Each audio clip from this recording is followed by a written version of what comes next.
writing questions and a few hands up. Keep them coming in. We will try to answer as many as we can in the hour. And it is nice to be interactive, so I did see a hand go straight up, so we'll skip to that one. And I have a question for Haya. Haya.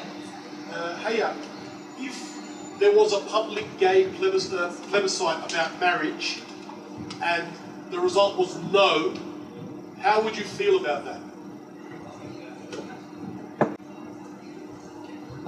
Thank you for the question. So the question was about the marriage equality plebiscite. Yeah. So I'm heartily opposed to the plebiscite because I don't think it's really fair to ask the general public to validate my human rights and my equal rights. I really don't like the way that question is, not your question, sorry, but the plebiscite idea was framed as a gay marriage vote. It really, as a trans woman, it actually, the lack of marriage equality actually affects me in a different way because, for example, if I was married to my ex, who was my fiancé at the time, and I legally changed my gender marker, I would have to divorce her first. The way it stands at the moment, I could marry a man but not a woman, but only if I go through the process of changing my birth certificate, which I need a medical certificate, and currently you have to have surgery to do that. And you know, it's really just not fair. So I think that whole thing should be called marriage equality, and if you frame it like that, it makes a lot more sense that the answer should be yes. And if that's the case, then why do we need a plebiscite? And the other thing about the plebiscite is it was never going to be binding for the coalition MPs to actually vote yes if the public voted yes. So I think it was just an expensive, not even a waste of time, but a negative excuse for a smear campaign against LGBTIQ people. So down with plebiscite. I'm glad it got voted down today.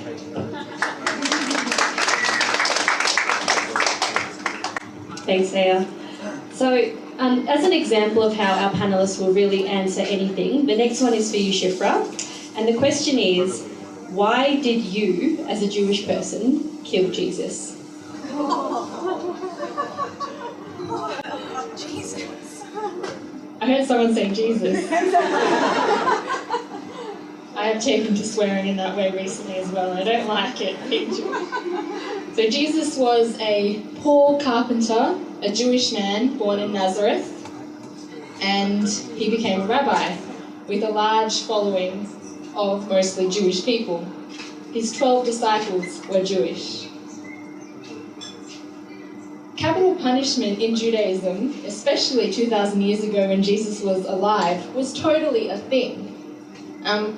Capital punishment would be used for a whole range of different issues, including a woman being adulterous. If Jesus was killed by the Jews, we would have stoned him to death, because that was the method of Jewish capital punishment. However, we all know that Jesus died on the cross. Crucifixion is a Roman method of capital punishment. And so Jesus was not killed by the Jews, even though for many, many years, I think it was until the 1970s, the Catholic Church did preach that Jews killed Jesus, and that was to the detriment of many European Jewish people. Even if Jesus was stoned to death, and Jews at that time did kill Jesus, it would have been a small proportion of them. And I didn't kill Jesus. My parents didn't kill Jesus. My grandparents and my great-grandparents and my great-great-great-grandparents did not kill Jesus.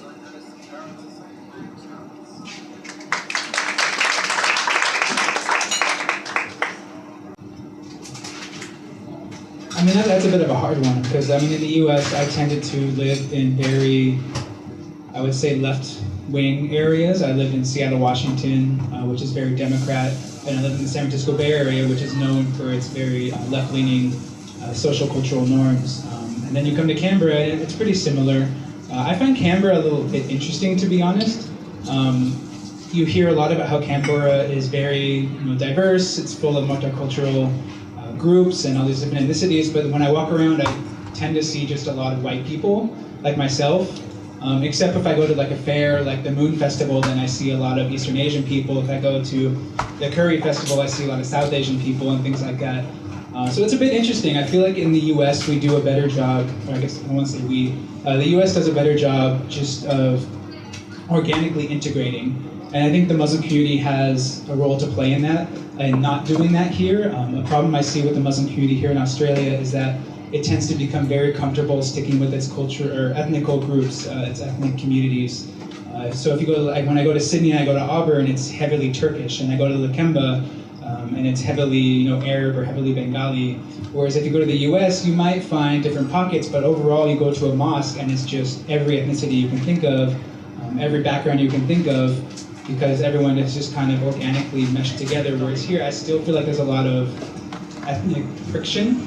I don't know what it is about Australia. I haven't lived here very long. I haven't seen it from both sides yet, but it's very interesting, and it's not just the Muslim community. I think it's all different communities here.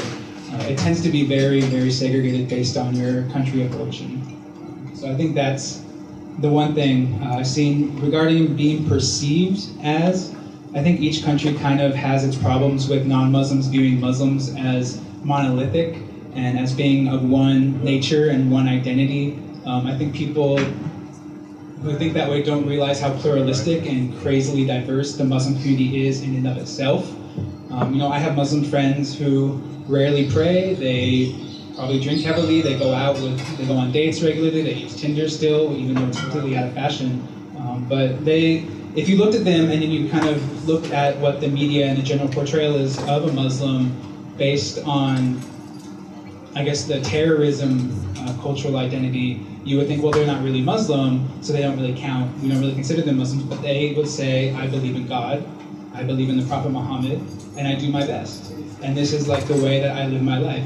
And so I think even within the Muslim community, we have issues with that. But outside the Muslim community, I think that's probably the number one similarity and the number one problem that the Muslim community deals with, is being viewed as more than just what the media portrays us to be, which is an Arab man with a beard or a woman with a headscarf.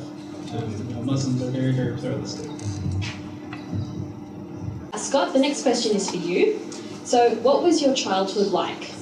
Did you or do you feel like you're living in two incompatible cultures?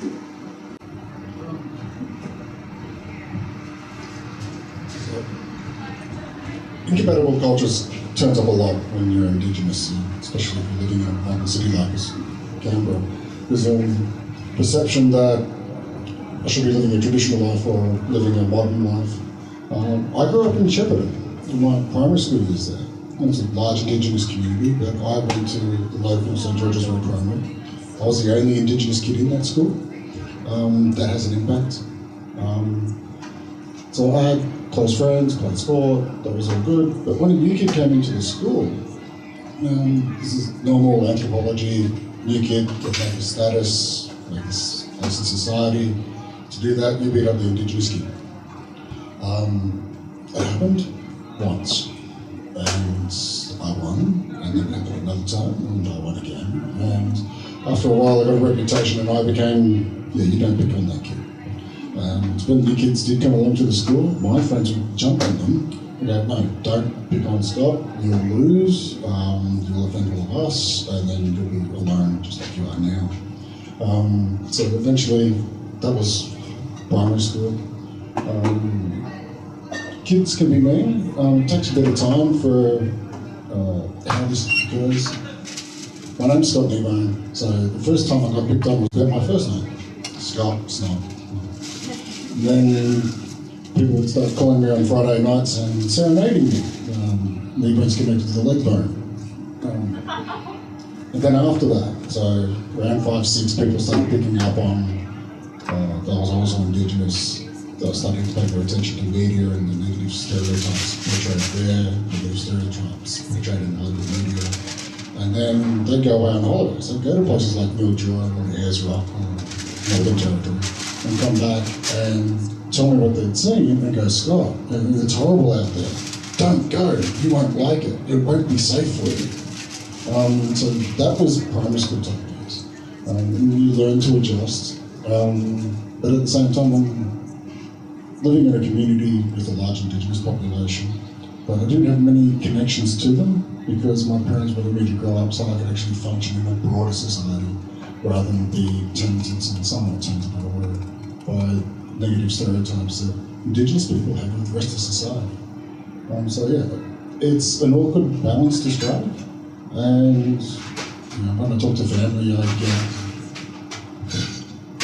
won a great position a few years ago, and I told my family, my extended family, that I'm going to go to Canberra, I'm going to work for the government, and half of them turned around and go, "You take them for everything you can," and that was the attitude a lot of them had, but it wasn't the attitude I wanted to bring to the workplace. So it can be difficult, but yeah, you just get through it in the end.